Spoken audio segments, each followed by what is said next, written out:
Hey y'all, how's it going? I'm trading the ES futures on a 2000 tick chart with a 21 EMA.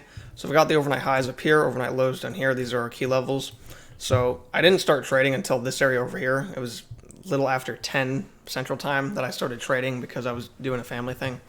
So starting off here, at first this range would be more like this because you have this push down here, push back up, you start pushing back down, the EMA starts going flat right in the middle of that, and then you push lower, you push through the, this low right here, this possible range low, and you do bounce right off that wick right there, but that's not good enough. Making a double bottom with a wick, that's not good enough to enter long on itself, and it's not like you're fading this range at this point.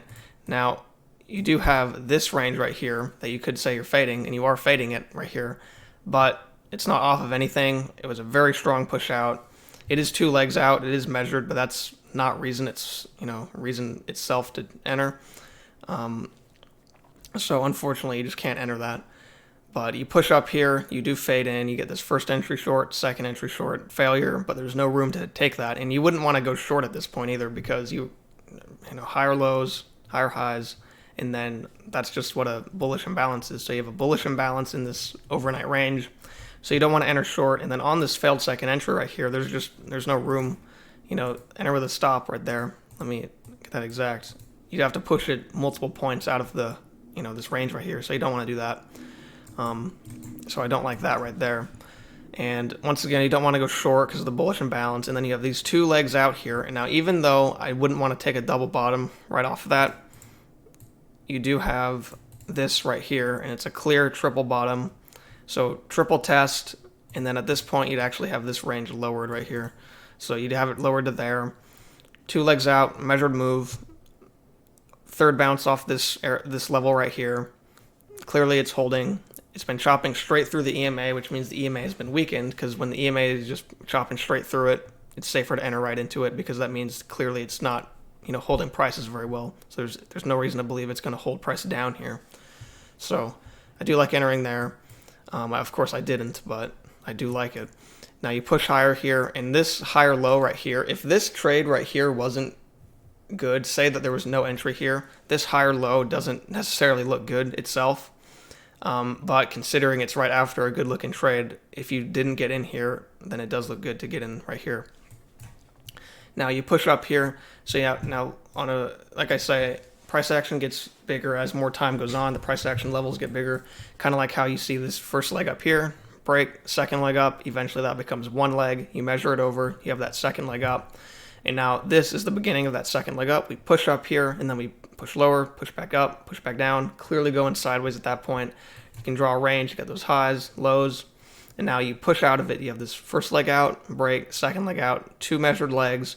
Now, at this point right here, I would not want to enter this, and I even wouldn't want to enter it after it closes above, because at this point, you have a measured move in play and this range in play, which means that bears are going to be trying to fade this range, and bulls are going to be trying to reach that measured move.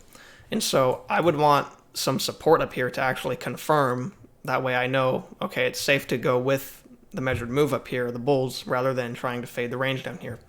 Because, you did also react, you did have a small breakout pullback off this range right here, which means there will be bears trying to push off of that to reach the range right here to fade it, because the range will act as a magnet, just like measured moves are a magnet. So it's a fight between the bears and the bulls, and you need to stay with whatever is more relevant at the time. So I would want to see the support hold up here.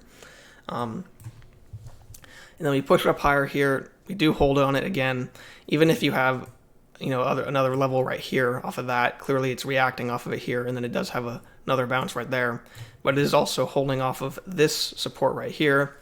And it's a higher low. Right after 2 legs down, you push up, have 1 leg up. You can expect a possible second leg up. It's a bullish bar. It's been chopping through the EMA, so I'm not really worried about it. And yeah, I like it to ride it to the highs right there, but I did miss out because this is right when I started trading, so I wasn't focused at the time.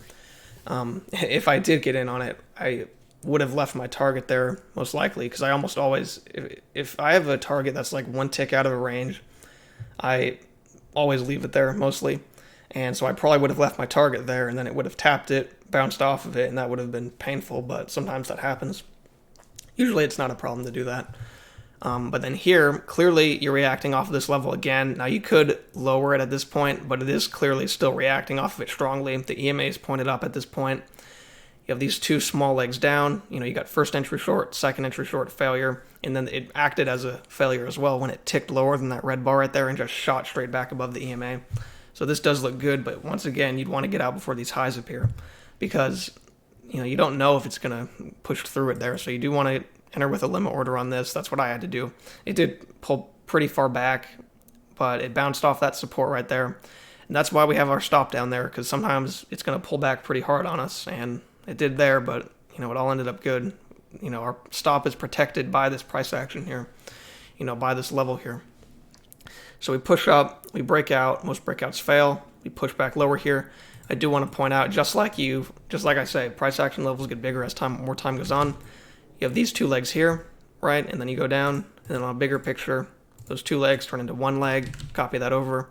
You have this measured move here, you bounce right off that measured move, right out this breakout here. But at this point, you're bullish, you've continued higher, you keep getting higher highs. I would not want to enter short, especially right into this, this uptrend resistance right here.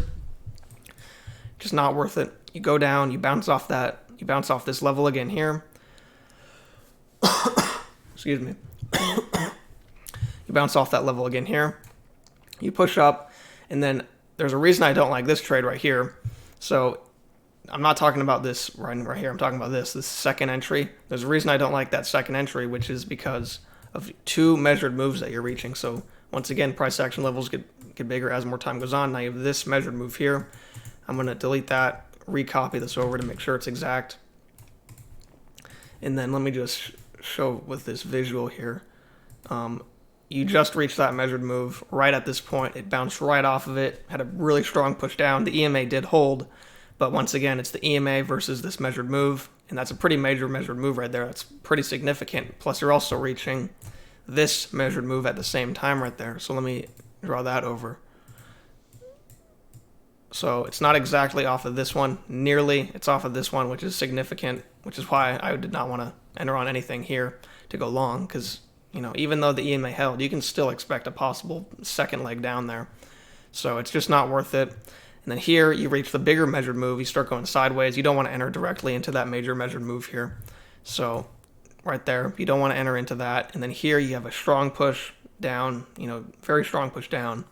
And it's just a first entry, once again, right at this measured move area. You don't want to enter long into that. It did work out here, but doesn't mean it's going to work out like that every time. So you push up here, and now we're going sideways, and that's really it for the day. So we're going sideways here. We have this right here, push lower, small break, new low. Nothing significant right here. Anyway. So yeah, that's going to do it for this video. I appreciate you watching. Hope this helped in some way. And yeah, I'll see y'all next time.